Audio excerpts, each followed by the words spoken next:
अब BA, BCom, BSc और MA, MCom करें विश्व की सबसे बड़ी यूनिवर्सिटी इग्नू से। सॉल्ड असाइनमेंट और गाइड बुक्स प्राप्त करें। संपर्क करें Mahakal computers, DAV college gate के सामने, सिवान। नमस्कार, ATL लाइव में आपका स्वागत है और मैं कैलाश कश्यप। आज जो कांग्रेस की सेमिनार चल रही थी और इस सेमिनार का सबसे ज़्यादा उस व्यक्ति को श्रेय जाता है जिसने अपनी एड़ी चोटी एक करके इस सेमिनार को इस मुकाम तक पहुंचाया। और आज वो शख्स हमारे साथ मौजूद हैं, डॉक्टर एहतसाम साहब। सर, काफ़ी मेहनत किया आपने कन्हैया को यहाँ तक लाने में और बड़े अच्छे तरीके से आज उस सेमिनार का जो मंच सजा हुआ था उसे संभाल रहे थे। कैसा लगा आज का ये कार्यक्रम और कैसा, कितना सफल मानते हैं आप इसको? नहीं, बहुत अच्छा लगा, खास करके तब जबकि हम लोग इस देश में एक विषय पर बात करने के लिए निकले थे।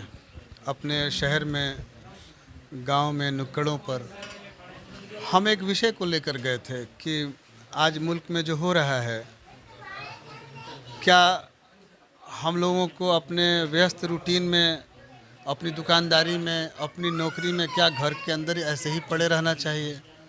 क्या वाकई कुछ ऐसा हमारे देश में नहीं हो रहा है कि हम लोगों को अपनी दिनचर्या में से कुछ समय, 5 मिनट ही सही, एक बार देश के लिए सोचने का क्या समय नहीं है? क्या इस प्रकार की बातें जो सुनाई देने लगी हैं, चलिए वो तो नर्तकी और नायिका ने जो कहा, हम उसकी तो बात ही नहीं करते, चूँकि वो तो TRP और सब का खेल हो सकता है, उसका तो कोई महत्व नहीं है। लेकिन बात जब सीरियस होने लगी, जब सुधांशु त्रिवेदी का बयान आ गया कि 2014 तक भारत जो था आंशिक मुस्लिम राष्ट्र था, तो कहीं ना कहीं देखिए, ये मजाक में बोला हुआ वाक्य नहीं है, ये संवैधानिक हमला है। चूँकि संविधान हमारे भारत को उसके प्रियम्बल के द्वारा स्पष्ट किया जाता है कि भारत जो है एक सेकुलर डेमोक्रेटिक कंट्री है। और जब कोई भाजपा का प्रवक्ता इस बात को नेशनल टेलीविज़न के डिबेट में उस नर्तकी और नायिका के समर्थन में ऐसा बयान दे दे, तो इसको मामूली बात नहीं समझा जाना चाहिए। ये तो संविधान पर हमला किया। तो और हमला भी इस प्रकार से कि हिंदू मुसलमान को बांट कर, क्योंकि हमला तो ये लोग लगातार कर रहे हैं। अब कोई सवाल हम इनसे डॉक्टर साहब से बातचीत करने के पहले आपको बता दें कि ये सिवान के जाने माने डॉक्टर हैं, इनका अपना क्लिनिक है, अच्छे खासे मरीज इनके यहाँ आते हैं। लेकिन इसके बावजूद अगर ये पढ़ा लिखा व्यक्ति राजनीति में इस तरह का इंटरेस्ट रखता है तो ये वाकई काबिल तारीफ है, क्योंकि आज ज़रूरत है ऐसे लोगों को आगे आने की। और रही बात, अब हम सवाल करेंगे कि डॉक्टर साहब, जिस तरीके से आपने सुधांशु त्रिवेदी की बात की या और भी बहुत सारे वक्ता हैं, आज आप जैसे लोगों को आगे आने की ज़रूरत है, चूँकि वो चाहते हैं कि वो हिंदू मुसलमान की बात करेंगे और मुख्य जो मुद्दा है उससे भटकाने का काम करेंगे। आज महंगाई पे कोई चर्चा नहीं होती है, जो भ्रष्टाचार फैला हुआ है उस पर चर्चा नहीं होती है। अपने हक के लिए कोई अगर बैठ जाता है धरना पे तो उत्तर प्रदेश में लाठियों से उसे पीट करके, आपने भी देखा होगा कि एक बच्ची को उसका पिता हाथ में लिए हुए है और लाठी चल रही है योगी जी के शासन में। इस पे चर्चा नहीं होती। चर्चा क्या होती है?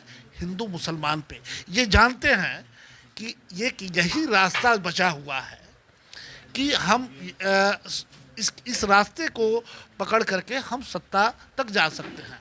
तो आज यही पे ज़रूरत होती है आप जैसे लोगों की, पढ़े लिखे लोगों की, जो कम से कम इनके बरगलावे में, और जो आपके कौम के लोग हैं वो कम से कम इनके बरगलावे में ना आए। तो क्या ऐसे जो जिस तरीके से आपने कन्हैया को आज यहाँ पे लाया है, यहाँ पे कन्हैया ने बड़ी अच्छी बातें कही हैं, ये सिलसिला आगे भी जारी रहेगा? निश्चित रूप से ये एक वैचारिक युद्ध का दौर चल रहा है। कहीं ना कहीं देखिए, 1925 में एक विचार प्रकट हुआ और उस विचार में कुछ हाफ पैंट वाले शामिल हुए। हमको प्रेरणा लेना चाहिए उन हाफ पैंट वालों से कि उन्होंने बखूबी झूठ को सच बनाने का जो उनका मिशन था उस पे आज कामयाब हो गए।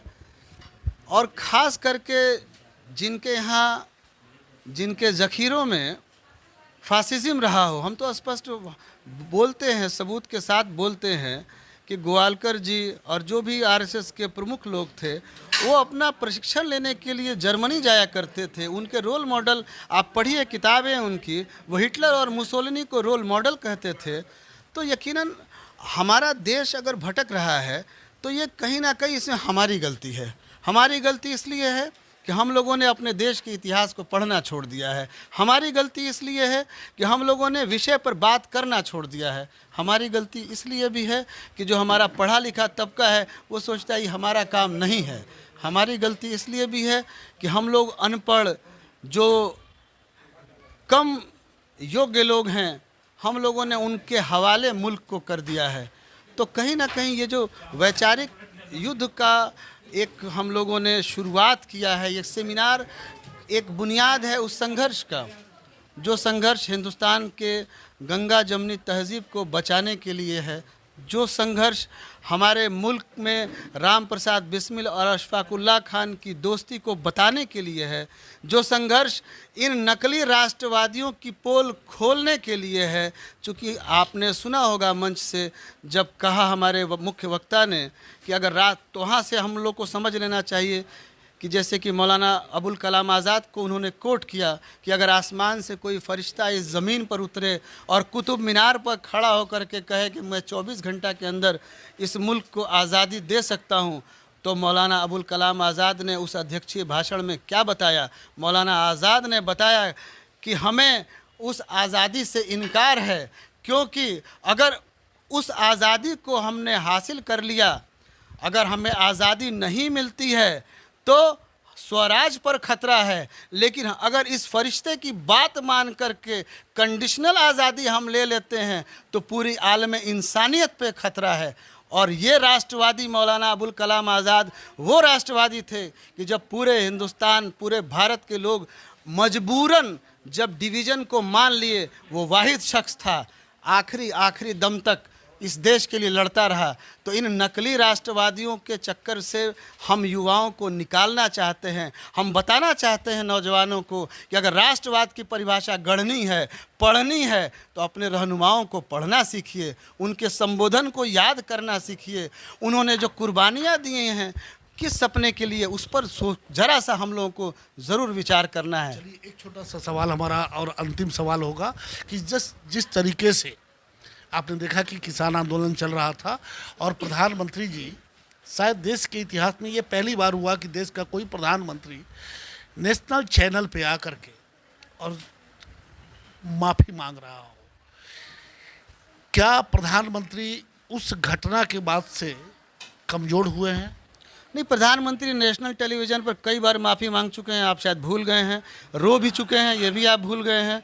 नोटबंदी नहीं मांगे हैं। नहीं, माफ़ी मांगा उन्होंने। नोटबंदी के समय उन्होंने कहा, रो रहे थे, आप याद कीजिए वो घटना जब वो रो रहे थे, रो के माफ़ी मांग रहे थे कि हमारे कारण हमारे देश के लोगों को लाइन में खड़ा होना पड़ा। तो हमारे प्रधानमंत्री को, हमको लगता है, फिल्म इंडस्ट्री में होना चाहिए। चूँकि ये सीरियस व्यक्ति तो है नहीं, ये बिल्कुल नॉन सीरियस आदमी है। इनके पीछे एक टीम काम करती है जो आरएसएस में है, और इनको स्क्रिप्ट आप देखते हैं, अगर इनके सामने से वो जो टेम्पलेटर जो होता है ना, उस पर ये देख के पढ़ते हैं। गलती से टेम्पलेटर से कुछ स्क्रिप्ट घसक जाए तो आपको याद होगा कि बिहार में इन्होंने सिकंदर को बिहार पहुंचा दिया था। बिहार में जब पटना का भाषण याद कीजिए, सिकंदर को बिहार पहुंचा दिए थे। और जो पाकिस्तान में आपके ये है नालंदा, विक्रमशिला और तक्षशिला, तो तक्षशिला को बिहार की धरती पर बता दिया था। तो ये तो दिक्कत क्या है ना कि हमारे यहाँ मार्केटिंग का दौर है। उस मार्केटिंग में अब देखिए ना, ये पानी है, दूर से बिस्लरी दिख रहा है, लेकिन नज़दीक जाके देखिएगा तो ये बोतल देखिए, इस पर लिखा हुआ है बिस्लैनी। तो मोदी जी ऐसे ही हैं, दूर से जो दिखते हैं ना वो तो ब्रांडेड लोगों को साबित करते हैं, लेकिन दरअसल मोदी जी का जो फैक्ट, जो रियल माने में अगर कोई पढ़ा लिखा आदमी अगर बढ़िया से उनको एनालिसिस करे, मैं आपको गारंटी देता हूँ उनका 30 मिनट का कोई भी संबोधन आप कोट कर लीजिए, आप लिख करके हमको बताइए, मैं आपको बताऊंगा उस 30 मिनट में वो कितना बार गलत बोलते हैं। लेकिन दिक्कत क्या है ना कि मार्केटिंग का ज़माना है, पूरी टीम लगी हुई है और उस मार्केटिंग में तो मोदी जी हमारा कहने का मतलब ये था कि किसानों से जिस तरह से उन्होंने नेशनल चैनल पे माफ़ी मांगी, क्या किसानों से डर गए थे? नहीं, ये ड्रामा था उत्तर प्रदेश के चुनाव को केवल मद्देनज़र। चूँकि अगर उनको किसानों से हमदर्दी रहता, सिंपैथी रहता, तो उसी समय जब वो माफ़ी मांग रहे थे, उसी समय जो किसान सिंधु बॉर्डर पर शहीद हुए हैं, साथ साथ उनको घोषणा ये भी करना चाहिए था कि हम इनकी शहादत को स्वीकार करते हैं और देश इसका ऋणी रहेगा। उनके परिवार के लिए उनको नौकरी या फिर कुछ ना कुछ मुआवजा घोषित करना चाहिए था। साथ साथ जो एमएसपी के लिए किसान लड़ रहा था, वो भी उसी समय वहाँ पर, ये कहीं ना कहीं उत्तर प्रदेश से कुछ खबरें उनको कोई पीछे से नागपुर की टीम पहुँचा दी कि साहब एक बार फिर रो दीजिए, एक बार फिर माफ़ी मांग लीजिए, हम लोग आपको फिर महान साबित कर देंगे। तो क्या ये रोना धोना काम आएगा उत्तर प्रदेश के चुनाव? अभी देखिए क्या है ना कि ये जो ज़माना चल रहा है ना, इस ज़माने में एक पूरा जो खेल चल रहा है, ये एक स्क्रीन प्ले का खेल है। पर्दा पर आपको क्या पहन के आना है और कौन पहनाएगा, कौन कब लाएगा, तो ये बड़ा अच्छा टीम है उनके पास और कहीं ना कहीं वो टीम इस चीज़ में लगा हुआ है। लेकिन निश्चित रूप से हम लोगों का जो हमारा काम है, उनका जो काम है वो अहले सियासत जाने, उनका जो काम है वो अहले सियासत जाने, अपना पैगाम में मोहब्बत है जहाँ तक पहुँचे। चलिए, आपने देखा कि अभी डॉक्टर साहब से हमारी बातचीत हो रही थी आज के इस सेमिनार में, जिसमें कन्हैया शामिल हुए थे और बड़ा अच्छा रहा ये कार्यक्रम। जिस उद्देश्य के साथ कन्हैया को यहाँ लाया गया था, हमें भी लगता है कि शायद वो उद्देश्य आज पूरा हुआ और इसका सारा श्रेय, हालांकि बहुत सारा टीम था, अकेले हम किसी को नहीं कह सकते हैं, लेकिन डॉक्टर साहब ने विशेष रूप से, एक डॉक्टर अगर अपने पेशा को थोड़े देर के लिए छोड़ करके और राजनीतिक गतिविधियों में हिस्सा लेता है, इस तरह के कार्यक्रम आयोजन करवाता है, तो ये बहुत बड़ी बात होती है। तो हम डॉक्टर साहब को इसके लिए धन्यवाद भी देते हैं कि ऐसे लोगों को आज के समय में जो राजनीति चल रही है, चाहे वो बिहार के स्तर पे हो या देश के स्तर पे हो, ऐसे लोगों की बहुत ज़रूरत है। तंत्र मंत्र के बादशाह, भारत के जाने माने सर्वश्रेष्ठ गुरु खान जी, मिलेगा हर समस्या का समाधान गारंटी के साथ। पहले तो मेरा व्यापार ठीक ठाक चल रहा था, मगर पिछले 1 साल से इतना घाटा लगा, मेरा मकान, दुकान, फैक्ट्री सब बिकने की नौबत आ गई। तब मैं बाबा जी से मिला, चमत्कार ही कहूँगा, 2 महीने के अंदर काया पलट हो गई और आज मेरा व्यापार पहले से बहुत बेहतर है। मेरा अफेयर एक लड़के के साथ था जो मेरे ऑफिस में ही था। हम शादी करना चाहते थे पर उनके घर वाले मान नहीं रहे थे। मैं बाबा जी की शरण में आई, 1 महीने में ही उनके घर वाले मान भी गए और हमारी शादी भी हो गई। सभी समस्याओं का समाधान गुरु